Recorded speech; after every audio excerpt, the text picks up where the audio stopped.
And joining me to discuss this development is the Managing Director of Interval Med, Adedoyin Adetoru, from Ohio, and political analyst Okenfe Liberty joins us from New York. Good to have you join us. Let's begin with you, Okenfe.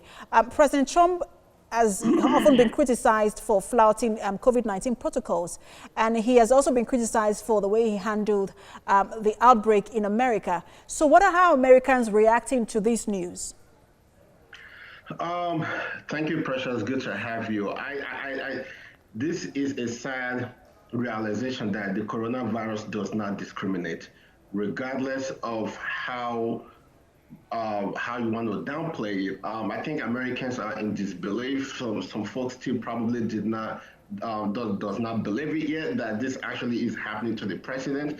But you know, the president since the beginning of this pandemic has had a lackadaisical attitude in terms of how to prepare for this virus. He has flouted all the social distancing rules. He doesn't wear his mask. He doesn't even believe in science.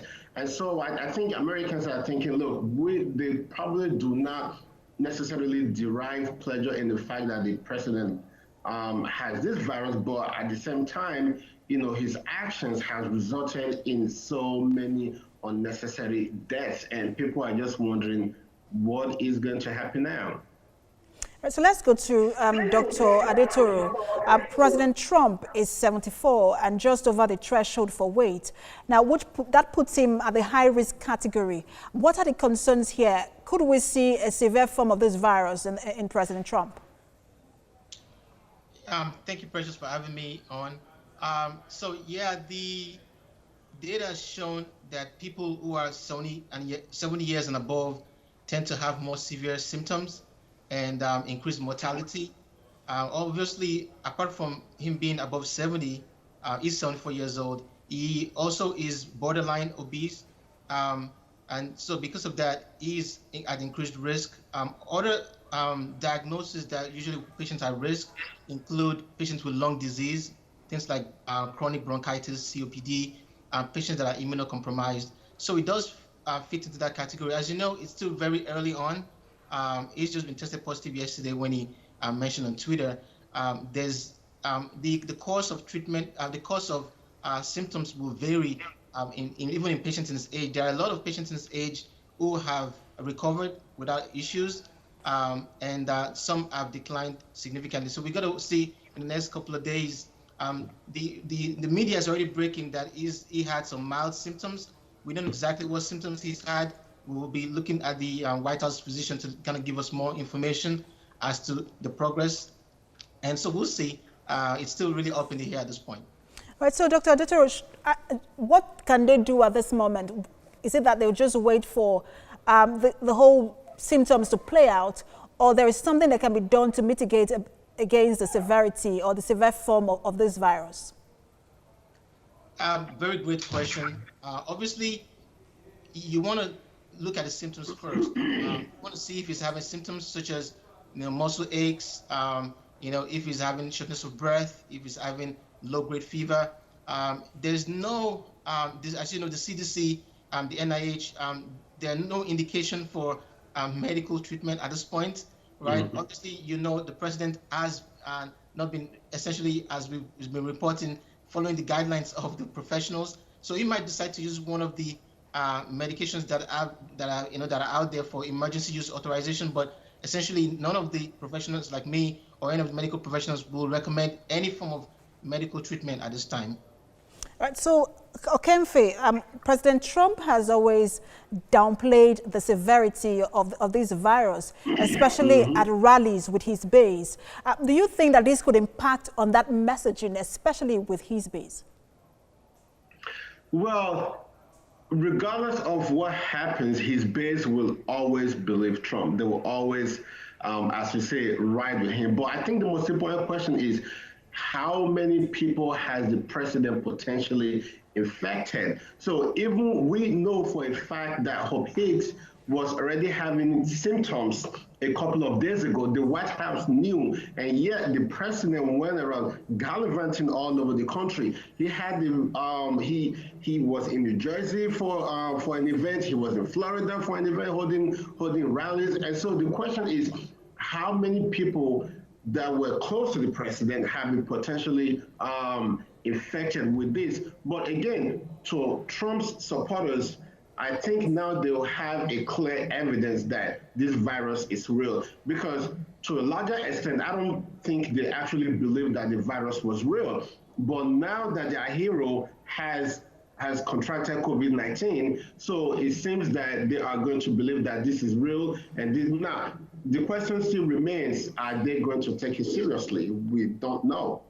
But Okemfe, will this ultimately have an impact on the election? Well, the president is going to quarantine for 14 days, and the second presidential debate is supposed to happen within 2 weeks. So that is still up in the air. We're not necessarily sure what the Commission on Presidential Debates is going to say, if it's going to go on or whatnot.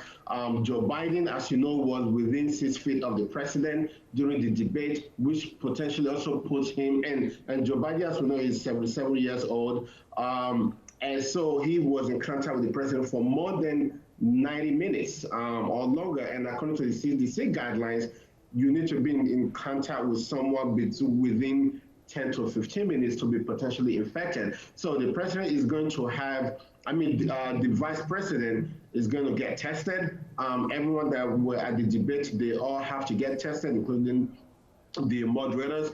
How it's going to have effect on the campaign? The vice president, Mike Pence, to our understanding, has tested negative. So I suppose he's going to continue campaigning on behalf of the Trump organization, or rather the Trump campaign. The vice president, Joe Biden, the former VP, Joe Biden, I suppose if he tests negative, is going to continue with his campaign. But for now, the president is not going anywhere. He's going to be at the White House quarantining himself. Right, so Dr. Adetoro, President Trump was in New Jersey to meet with donors at a private meeting. He has also gone to states like Florida, like we heard from Okemfe, for rallies and all of that. So what happens now? We know that the cases have been surging in the United States. So what can be done now, especially for those states? Yeah, so absolutely the biggest fear of the coronavirus is that it's actually airborne, and that someone can actually, you could spread the virus even if you're asymptomatic. I had a patient about a month ago. She was in her mid-70s. She was admitted to the ICU, and she ended up testing positive for the coronavirus. She came in with fatigue, and she ended up getting the virus from her daughter, who was also positive but had no symptoms. Daughter was in her 20s, right? So the fact that Trump essentially was at a fundraising in New Jersey recently means that there's a possibility, if he had the virus then, that he could have transmitted it to people at that location, and everyone should basically take the precaution and get tested so they can further diminish the risk of them transmitting it to other people and then exacerbating the rise of the coronavirus that we're seeing. It's about a 2% rise right now, increase right now. But if people continue to wear face masks and maintain social distancing and do contact tracing, hopefully we can have a somewhat decent winter. All right. So Okemfe, we know that just before this story or this news, there were consideration for mail-in ballots, and President Trump was quite against it. Does this solidify that position of Democrats that mail-in ballots would be the way to go for this election? Absolutely. The president, most of the time, the president just say things that he does, but actually does not necessarily believe in them. Anyway, the president has been voting using mail-in ballots to vote all his life. But again, with regards to your question, yes, absolutely. Everyone has known from the beginning that this virus was deadly. Unfortunately, the White House played it down. They were not straight with the American people. states are suffering, local governments are suffering, election officials are scrambling, trying to figure out how to make the elections free and fair and workable for everyone. There are lawsuits all over the place. So the election, regardless, is still going to happen. We have to remain steadfast to the constitutional guarantees of the United States of America so that can happen. States, on the other hand, have made preparations. Although the difference now is the Democratic states are making certain preparations, and unfortunately, because of the utterances of the president, the states that are being controlled by the Republicans are making different preparations. And to top it off, the Postal Service is in a mess right now. So I think at this point, everyone is just hoping for the best. And we'll see how things unfold in the coming days. Medical Managing Director, Interval Med, Dr. Adedoyin Adetoro, and Public Affairs Analyst, Okenfe Liberty. Thanks to both of you for talking to us. Thanks for having me. Thanks for having me.